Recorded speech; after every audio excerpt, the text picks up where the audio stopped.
마음 가운데 주님을 담고 있으면 주님의 그 사랑이 넘쳐난다는 것을 깊이 깨달아 알 수 있을 것입니다. 주께서 주시던 그 사랑 안에 머물며 우리도 주님을 사랑한다고 고백하며 믿음의 길 걸어가시는 그 행복한 신앙생활 하시는 모든 성도님들 되셨으면 좋겠습니다. 귀한 찬양 감사합니다. 이 시간 이 저녁 주께서 우리 모두를 불러주셨습니다. 부르신 분이 하나님이시니 하나님께서 약속하신 모든 말씀으로 우리에게 말씀하여 주실 것입니다. 사람의 말이 아니라 하나님의 음성으로 우리 귓가에 들려주실 것입니다. 그 들려주신 말씀 우리의 마음 가운데 잘 새기어서 잘 박힌 목과 같이 마음속에 잘 담아두어서 30배, 60배, 100배의 결실을 맺어가는 믿음의 삶 살게 되시는 모든 성도님들 되셨으면 좋겠습니다. 오늘 지난주에 이제 힘써 여호와를 알자라는 제목으로 우리 호세아서 6장을 말씀 나눴는데요. 어떻게 힘써 여호와를 알면서 한 주간 보내신 것 같습니까? 예. 지난주에 힘써 여호와를 알자고 했는데 다 잊어버리셨죠? 예, 괜찮습니다. 제가 또 말씀드릴게요. 힘써 여호와를 알자고 힘써라는 말이 사냥꾼이 사냥감을 쫓아가는 그 심정을 표현한 것이라고 말씀을 드렸는데, 사냥꾼이 사냥감 추적하듯이 낱낱이 파헤치는 그런 모습을 본뜬 거라고 말씀을 드렸는데, 그렇게 여호와를 알아가기 위해서, 여호와를 사랑하기 위해서 그렇게 살아가야 된다는 거죠. 머리로는 되는데 그렇게 산다는 것이 쉽지 않죠.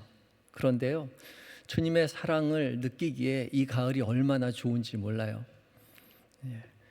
낙엽이 떨어지는 모습만 보아도, 하늘에 뜬 구름만 보아도, 저녁 무렵 저기 펼쳐지는 그 아름다운 노을만 보아도 하나님의 사랑을 깊이 깨달을 수 있는 그런 가을역을 살고 있지 않아요?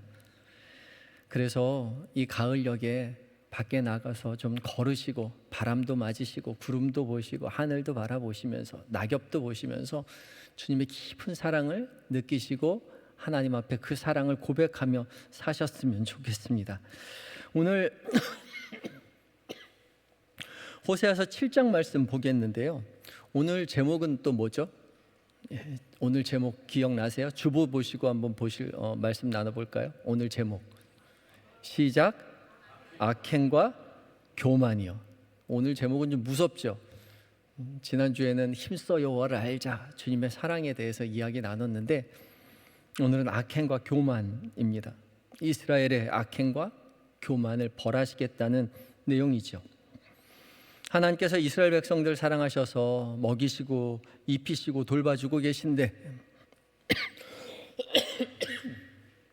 제가 오늘 기침 안 하려고 약 먹고 왔는데 그 약이 좀 잘못된 것 같아요. 하루 종일 기침이 안 나는데 말씀 전할 때 기침이 나네요. 하나님 돌보심 속에서 살아가고 있는 이스라엘 백성들이 오히려 악행과 교만을 일삼고 있더란 말이죠. 하나님을 의지하지 않고 하나님을 무시하고 살아가요.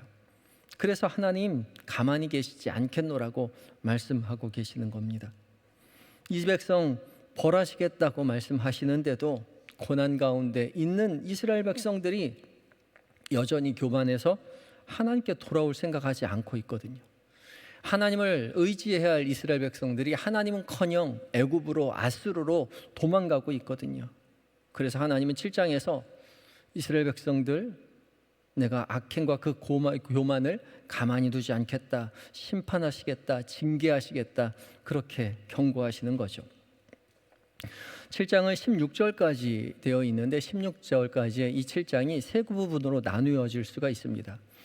먼저 1절부터 7절까지의 말씀인데요, 1절부터 7절까지는 이스라엘 백성들의 범죄함, 교만과 악행 중에서 특별히 왕궁 안에서 이루어지는 그런 정치적인 암투 안에서의 범죄를 고발하고 있는 내용입니다. 그리고 이어지는 8절부터 12절까지는 이스라엘과 다른 나라, 국제관계 속에서 범죄되는 이스라엘의 교만, 악행을 말하고 있고요. 13절부터 16절까지 마지막 절까지는 이런 악행과 교만으로 인해서 하나님께서 징벌하시겠다. 징벌을 피할 수 없다는 결론에 이르러서 이스라엘 백성들에게 그것을 고하시는 내용입니다. 먼저 1절부터 7절까지의 말씀을 보겠는데요. 먼저 1절과 2절 말씀을 함께 읽어봅니다. 1절과 2절입니다. 함께 있습니다. 시작.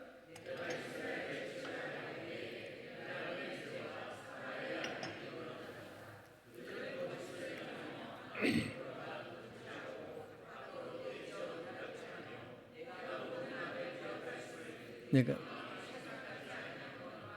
이제 그들의 행위가 그들을 애워싸고 내 얼굴 앞에 있도다. 아멘. 내가 이스라엘 백성들 치료하려고 할 때에 라고 말씀하고 계시죠. 그때에 에브라임과 사마리아의 악이 드러났다라고 말씀하세요. 하나님께서 이스라엘 백성들을 치료하려고 할 때에라고 나와 있지만 원문에 보면 할 때마다가 맞습니다. 하나님께서 이스라엘 백성들을 치료하려고 할 때마다 에브라임과 사마리아, 북이스라엘이 하나님 앞에 죄를 짓고 악을 행한다는 거죠. 계속해서 하나님은 이스라엘을 치료해 주려고만 하시고, 그런데도 불구하고 도망가고 있는, 악을 행하고 있는 북이스라엘을 하나님께서 고발하고 계시는 거죠. 거짓을 행하고 도둑질하고 노략질하고 이스라엘 백성들이 삽니다. 그런데 하나님 그거 치료해 주려고 하는데 붙잡히지 않는 거죠. 도망가려고 해요. 하나님 없는 것처럼 악을 행하며 사는데, 그런데 하나님께서 그 모든 행위가 2절 마지막 절에 내 얼굴 앞에 있다 말씀하고 계시죠. 하나님 없는 것 같이 살아가고 있는데 사실은 하나님 얼굴 앞에서 그 모든 일들이 자행되고 있습니다. 다 보고 계세요. 옆에도 아니고 뒤에도 아니고 몰래 하는 것도 아니고 바로 눈앞에서, 얼굴 앞에서란 뜻이거든요. 얼굴 앞에서 그 모든 악을 행하고 있는 거죠. 그래서 그거 안타까워서 주님은 계속해서 이스라엘 백성들 치료해 주려고 할 때마다 악으로 되갚아 주는 거죠. 치료해 주려는 하나님과 악을 행하려는 이스라엘과 대조를 이루어 선명하게 드러내 주시고 계시는 거죠. 하나님은 언제나 우리를 치료해 주시려고 하고 계시죠. 하나님은 모든 것을 다 내어 우리에게 선한 것으로 주시려고 하시는데, 우리는 그런 하나님을 믿지 못하고 알지 못하고 깨닫지 못하고 우리 마음대로, 하나님과 전혀 상관없이 우리의 마음대로 하나님께 범죄하며 간다는 것이죠. 그러나 우리가 기억해야 할 것은 그 모든 일들이 하나님 얼굴 앞에 있다는 사실을 기억해야 합니다.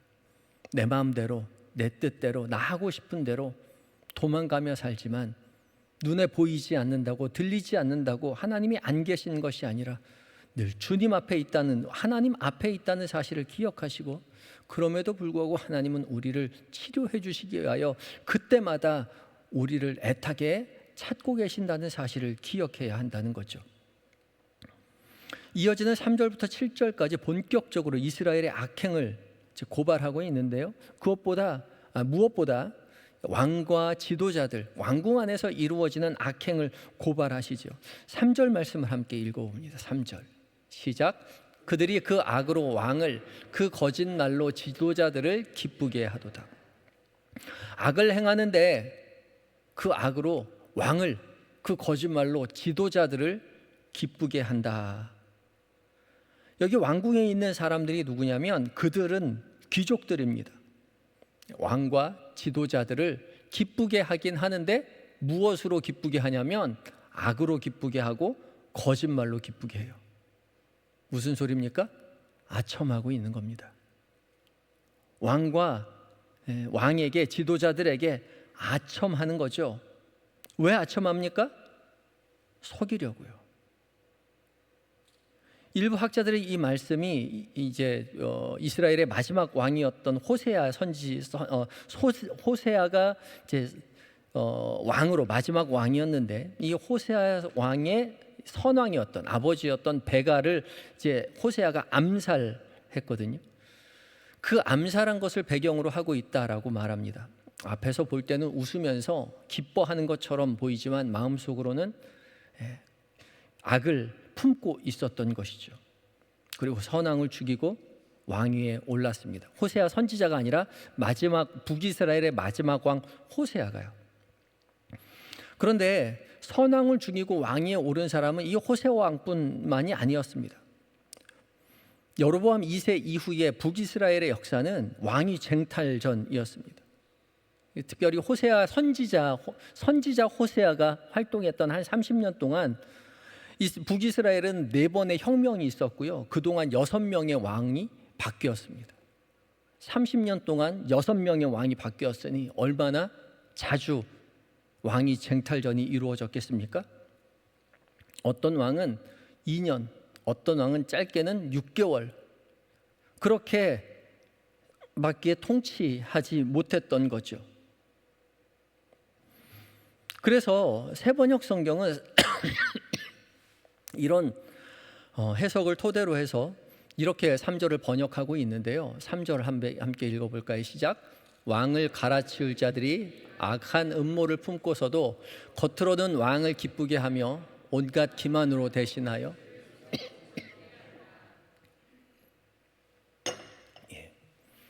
왕을 갈아치울 자들이라고 번역을 해놓았습니다. 그들을 왕을 갈아치울 자라고 번역을 했죠. 왕을 갈아치울 자들이 악한 음모를 품고서 겉으로는 왕을 기쁘게 하고 온갖 기만으로 대신들을 속여 즐겁게 한다라고 그렇게 번역했습니다. 의역을 해놓으니까 이해하기는 굉장히 쉬운데 의역이죠.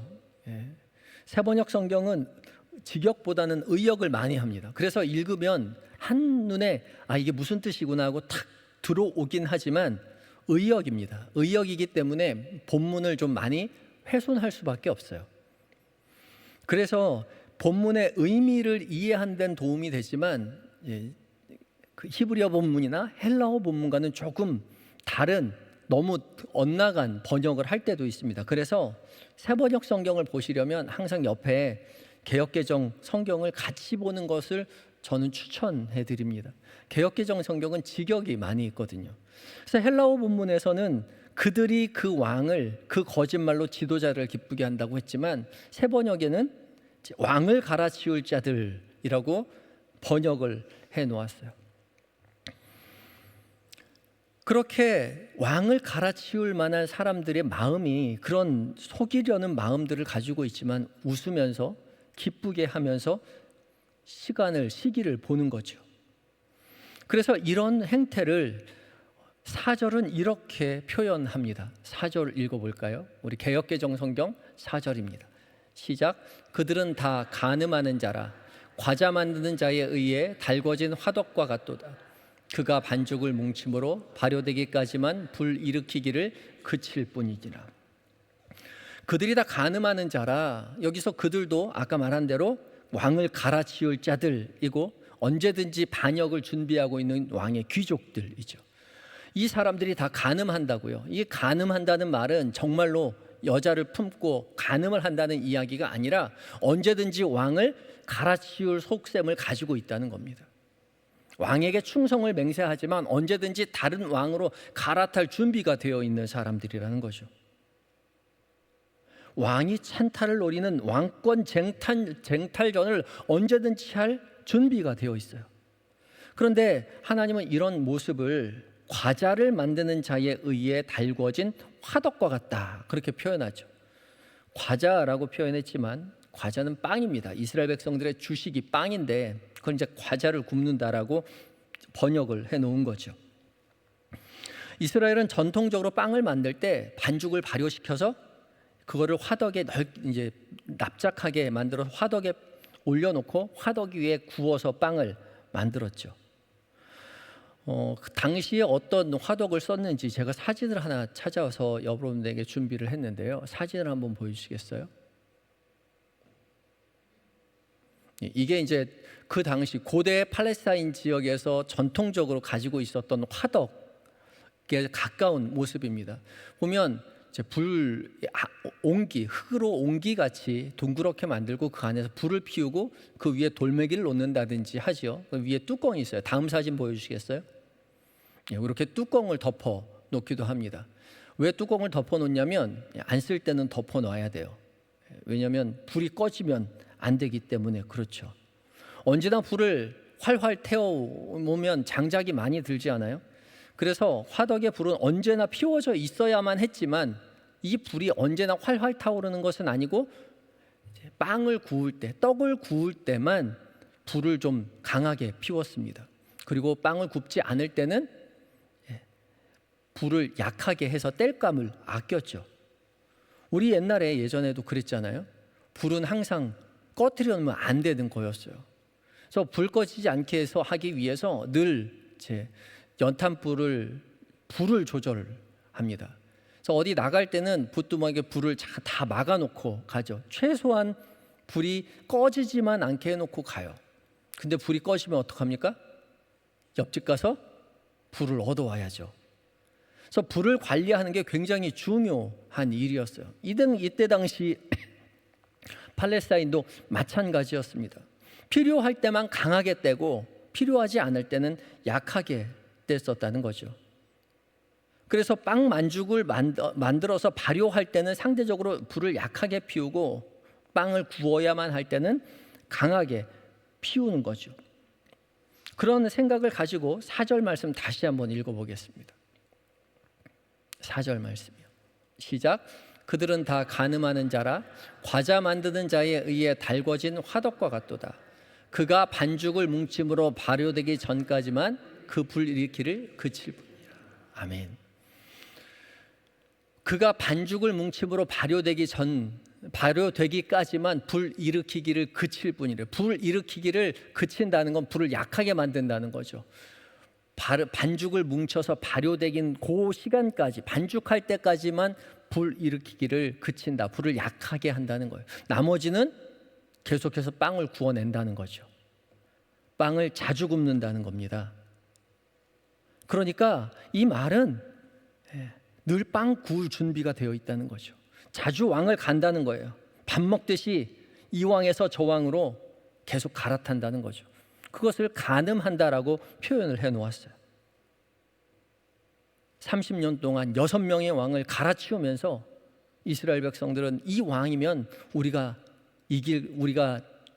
이 나라가 좋아질 것이라고 생각하지만 그 왕을 세워놓은 그 왕의 즉위식 그날에도 그렇게 기쁨을 만끽하지는 못하는 거죠.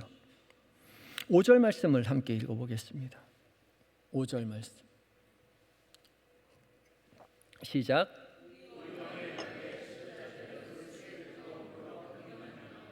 왕은 오만한 자들과 더불어 악수하는 듯다. 아멘.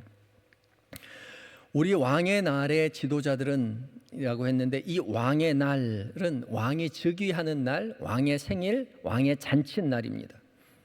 그러니까 왕이 찬탈에 성공한 잔칫날이에요. 왕의 즉위실에 지도자들은 술의 뜨거움으로 인하여, 불꽃이란 뜻인데 그러니까 독한 술이죠. 독한 술을 마심으로 병이 나고 왕은 오만한 자들과 더불어 악수를 한다라고 말하죠. 오만한 자들은 이제 경멸하는 자라는 뜻을 가지고 있는데요. 지금 왕의 즉위식인데 왕과 함께 왕의 가장 측근들이 모여서 잔치를 하고 있지 않겠습니까? 지금 왕이 찬탈을 해서 성공을 해서 또 성대한 잔치를 벌이는데 지금 이 자리가 얼마나 측근들만 모여놓은 자리냐면 그 뜨거운, 그러니까 아주 독한 술을 마음껏 먹을 수 있는 자리예요. 그런데 그 자리에 누가 있냐면 오만한 자들과 더불어 악수를 하고 있다고요. 오만한 자는 경멸하는 자라는 뜻을 가지고 있는데, 그러니까 왕을 전적으로 믿고 신뢰하는 사람이 아닌 거죠. 언제든지 모반을 할 만한 사람들입니다. 그런데도 불구하고 그들과 악수를 하고 있죠. 이 오만한 자들이요, 이 히브리어 성경으로 이제 피엘 동사라고 하는데 태가 피엘입니다. 피엘이 능동을 강조하는 거예요. 그러니까 그냥 조금만 경멸하는 게 아니라 굉장히 왕을 경멸하는 거예요. 반복해서. 그런데도 불구하고 이들과 더불어 악수하고 있다고요. 잔치를 벌이고 있지만 잔치답지 못한 거죠. 호시탐탐 왕위를 찬탈할 기회를 엿보고 있는 사람들과 더불어 잔치를 해야만 하는 거죠. 7절 계속해서 읽어봅니다. 7절입니다. 시작. 그들이 다 화덕같이 뜨거워져서 그 재판장들을 삼키며 그들의 왕들을 다 엎드러지게 하며 그들 중에는 내게 부르짖은 자가 하나도 없도다. 그들이 다 화덕같이 뜨거워집니다. 그 재판장들을 삼키며 그 왕들을 다 엎드러지게 하는 거죠. 아까 화덕을 뜨겁게 하면 어떻게 한다고요? 빵을 굽는다고요. 왕을 바꾸는 겁니다. 재판장들도 삼키고 왕들을 다 엎드러지게 하는 거죠. 왕을 교체하는데 그러면서도 하나님 앞에 부르짖는 사람이 아무도 없는 거죠. 겉모습은 왕 앞에서 웃고 왕과 함께 잔치하고 있지만 그 마음으로는 칼을 갈고 있는 거죠. 언제든지 배반하고 숙청해서 다른 왕을 세우겠노라고 마음으로 품고 있습니다. 그 왕이 오르면 우리나라가 좋아지겠지? 오르는 그 순간에 또 딴 맘 먹는 거예요. 올라가 보면 압니다. 다 사람은 거기라는 사실을. 좋은 사람인 것 같아서 자리에 올려보지만 올려보면 알죠. 거기에요. 많이 신뢰할수록 많이 실망할 수밖에 없는 거죠. 그래서 많이 실망해서 금방 또 왕을 갈아치우면 나라가 좋아질까요? 아니요, 그렇지 않습니다. 사사시대처럼 자기 소견에 오른 대로 북이스라엘이 속고 속이는 왕위 쟁탈전을 계속 이어가고 있지만 결코 하나님 앞에 묻지 않는 거죠. 간구하지 않는 겁니다. 이런 이스라엘의 모습을 하나님께서 고발하고 계시는 거죠. 가장 큰 비극은 왕을 의지하면서 의심하고 있다는 거죠.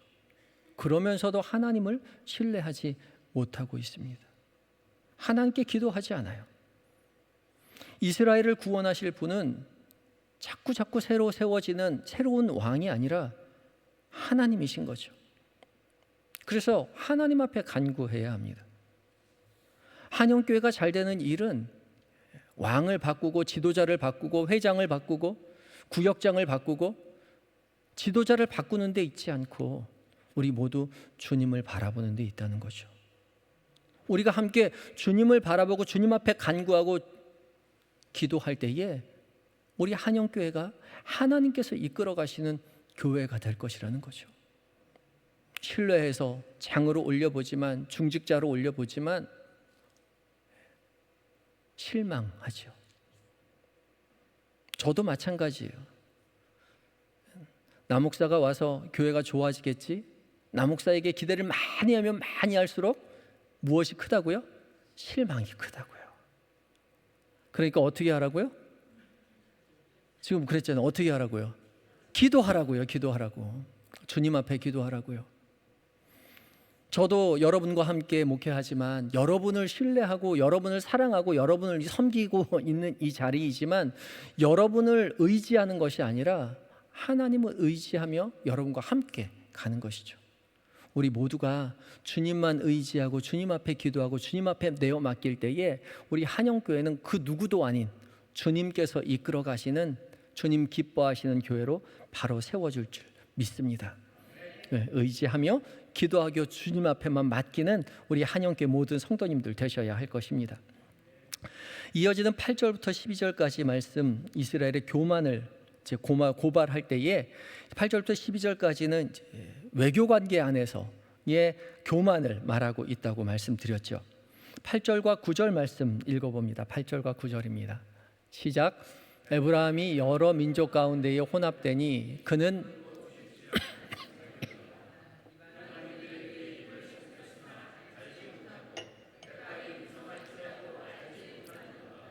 아멘. 에브라임은 여러 민족 가운데 혼합되었다.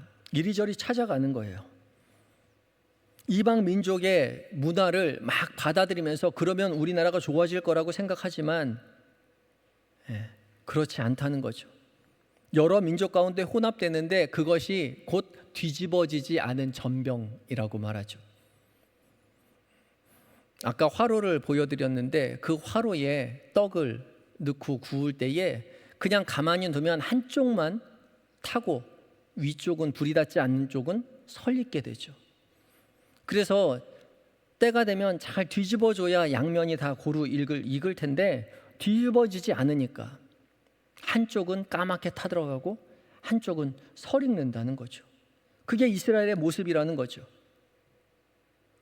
이스라엘 백성들이 이방 문화는 너무 좋아하는 나머지 깊숙이 받아들여서 이방 문화 쪽은 까맣게 타들어갔고 하나님을 찾지 않고 하나님을 다 잊고 살아서 하나님 쪽은 설익었다는 거죠.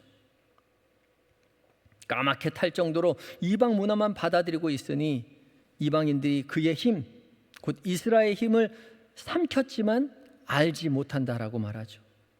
이방인들이 그의 힘, 이스라엘의 힘을 삼켰지만 이스라엘 백성들이 알지 못해요.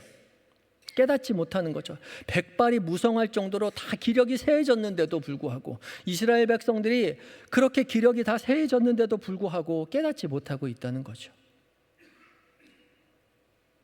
그만큼 망각하여 하나님 앞에 범죄하고 있는 이스라엘의 모습을 보여주고 계시는 것입니다. 이어지는 10절 말씀도 읽어봅니다. 10절입니다. 시작.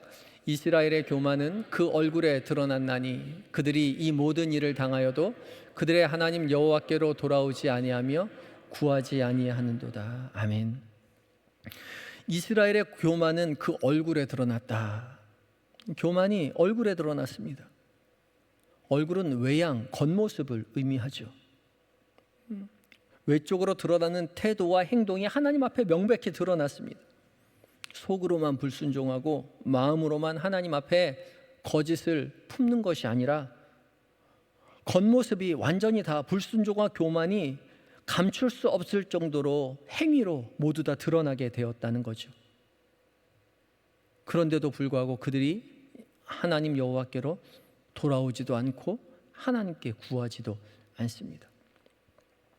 이스라엘 백성들은 이방 문화에 심취한 나머지 까맣게 타들어간 나머지 하나님은 안중에도 없었습니다. 이방 문화 사람들이 그렇게 열망하던 그 이방 우상을 섬기면서 왕과 지도자들의 왕위 쟁탈전을 계속해 가면서 권모술수로 부패한 생활을 일삼으면서 세상 사람들하고 똑같이 이방 우상 의지하고 하나님 전혀 찾지 않고 살았던 것이죠. 그럼에도 불구하고 이들은 안식일이면 하나님 앞에 나아가서 제사를 드리고 말씀을 암송하고 찬양을 하고 율법을 지킨다 말하며 살아왔던 것이죠. 그러나 입술로는 그렇게 얘기했을지라도 그의 삶의 전반은 전혀 하나님과 상관없는 삶을 살아가고 있었던 것이죠. 그래서 하나님은 11절 이렇게 말씀하십니다. 11절이요. 시작. 에브라임은 어리석은 비둘기같이 지혜가 없어서 애굽을 향하여 부르짖으며 아수르로 가는도다. 하나님을 찾아야 할 이스라엘이 하나님을 버리고 어리석은 비둘기같이 돼서 지혜가 없어서 애굽을 향하여 가고 아수르를 향하여 가는 거죠. 매 안식일마다 성전에 모여서 제사 드리고 절기를 지키고 율법을 지키고 살아가고 있었지만 정작 삶의 고난이 찾아오자 하나님 앞에 기도하는 것이 아니라 애굽과 아수르, 당대에 가장 융성하다고 힘이 있다고 알려진 그 두 나라로 뿔뿔이 흩어지려고 하였습니다. 그래서 하나님은 이 어리석은 이스라엘을 징계하겠다고 선언하시죠. 12절 읽어봅니다. 12절입니다. 시작. 여기 갈 때에 내가 나의 그물을 그 위에 쳐서 공중의 서처럼 떨어뜨리고 그 회중에서 들려주 쟁취하리라. 아멘. 그들이 애굽과 아수르로 가려고 할 때에 그물을 그 위에 쳐서 공중의 서처럼 새처럼 떨어뜨리고 예전에 회중들에게 이미 말씀하신 대로 그들을 징계하겠다라고 말씀하고 계시죠. 이스라엘의 그 거짓된 어리석은 계획이 수포로 가도록 막아 놓으시겠다고 말씀하시는 거죠. 애국과 아수르가 이스라엘을 도와줄 것 같지만 아니요. 애국과 아수르가 왜 이스라엘을 도와줍니까? 애국과 아수르는 이미 마음에 품은 속셈이 따로 있습니다. 늘 애굽은 힘이 세지면 북쪽으로 나아가 더 큰 세력을 확장하려고 했습니다. 근데 그 길목에 있는 게 이스라엘이었어요. 이스라엘을 지나가야지만 마게도니아 지방까지 올라가서 크게 바벨론 지방까지 올라가서 크게 세력을 확장할 수가 있습니다. 이스라엘을 도와주려고 하는 게 아니라 이스라엘을 이용하려고 하는 거죠. 아수르도 마찬가지입니다. 바벨론 지역에 흥행했던 이 아수르는 세력이 확장되면 내려가려고 하죠. 내려가야 할 때 내려가는 곳에 길목에 있는 나라가 바로 이스라엘입니다. 이스라엘을 도와주려고 하는 게 아니라 이스라엘을 이용해서 애굽까지 세력을 확장하려고 하는 거죠. 애굽과 아수르는 서로 호시탐탐 이스라엘을 이용해서 자신의 세력을 확장하려고 합니다. 온갖 감언 이설로 너희를 잘 해줄 것이라고 말할 것 같지만 말하고 있지만 이용하려고 하는 거죠. 정말로 이스라엘을 걱정하고 진심으로 이스라엘이 잘 되길 바라는 세력은 단 한 분 하나님밖에 없는 거죠. 그래서 일이 막히면 하나님께로 돌아가야 합니다. 하나님만 우리 편이실 거거든요. 눈에 보이는 애굽, 아수르 우리 인생을 도와줄 것 같지만 아니요. 우리를 이용할 뿐인 것이죠. 정말 우리를 도와주실 분은 하나님밖에 없습니다. 그래서 막히면 늘 주님 앞으로 돌아가야죠. 주님 앞에 돌아갈 때 주께서 우리의 삶을 책임져 주실 것입니다. 길은 막혀 있지만 막혀 있기에 주님 앞에 돌아갈 수 있었고 주님 앞에 돌아갔기에 막힌 길이 열릴 것입니다. 우리의 계획대로는 열리지 않을지 모르지만 하나님께서 열어주실 때 우리가 열려고 했던 길이 아닌 더 좋은 길이 우리에게 준비되어 있다는 거죠. 그것을 신뢰하고 주님 앞에 내어 맡길 때에 우리는 지금의 조금 어렵고 힘든 상황을 맞닥뜨리겠지만 나중에 알겠죠. 주님께서 인도하시는 길이 결국은 내게 복된 길이라는 것을요. 주님 앞에 의지하며 믿음의 길을 걸어가야 할 것입니다. 하나님께서 징계하셔서 우리의 길을 막으실 때에 하나님께서 우리를 미워하시는 것이 아니라 여전히 우리를 사랑하시기 때문에 막는다는 사실을 기억해야 한다는 것이죠. 그래서 우리는 기억해야 합니다. 13절과 15절 말씀을 또 읽어봅니다. 13절과 15절입니다. 시작. 화 있을진저 그들이 나를 떠나 그릇 같음이니라. 패망할진저 그들이 내게 범죄하였음이니라. 내가 그들을 건져주려 하나 그들이 나를 거슬러 거짓말을 하고 내가 그들 팔을 연습시켜 힘있게 하였으나 그들은 내게 대하여 악을 꾀하는도다. 하나님 앞에 범죄한 이스라엘 백성들은 하나님께서 막으심으로 말미암아 고통당하고 있지만 하나님의 본뜻은 건져주려고 하시는 거고요. 그들의 팔을 연습시켜서 힘을 기르게 하시려고 하는 거죠. 그런데 우리는 그 하나님의 선하신 의도를 깨닫지 못하고 나를 거슬러 거짓을 말하고 내게 대하여 악을 꾀하고 있었다 말씀하고 계시는 거죠. 하나님께서 막으실 때에 하나님의 선하신 뜻이 있다는 거죠.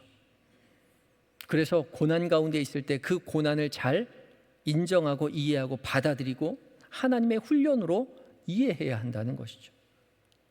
그 팔을 연습시켜 힘을 기르게 하시는 그 하나님, 우리를 종국에는 건져주실 그 하나님을 믿고 의지하며 진심 어린 그 하나님의 사랑을 깨달아야 한다는 것이죠. 그 지혜가 있어야 할 것입니다.